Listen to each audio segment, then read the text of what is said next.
Ayan, bumalik na uli siya. Bumalik na siya, ayan o. Bumalik na yung bubuyog. Ayan. Ang matyagang bubuyog ay bumalik na. Tinitingnan niya mabuti yung kanyang nasara. Ayan. Pumasok na siya. Inaayos niya ang loob ng kanyang ginagawang bahay. Kita nyo naman. Ayan. Nakapasok ang kanyang bibig.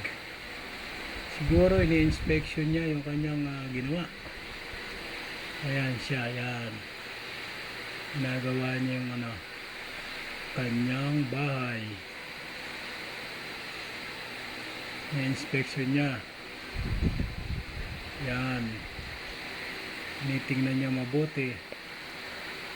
Ayan siya, may quality control para kahit mabasa ay hindi siya masisira. Ayan, mabasa siya.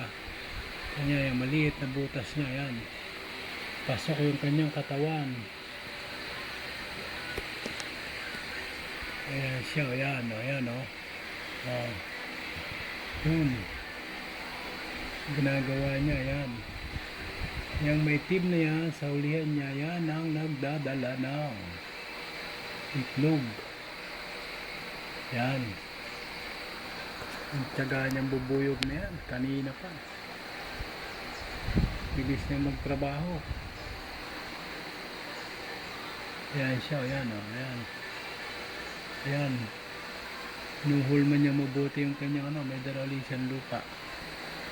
Ayan o, ayan. Yan o. Ang bubuyog na matyaga. Ayan. Ayan, ayan siya. Ayan. Ayan, nakatani ang butas. Halos bilog na.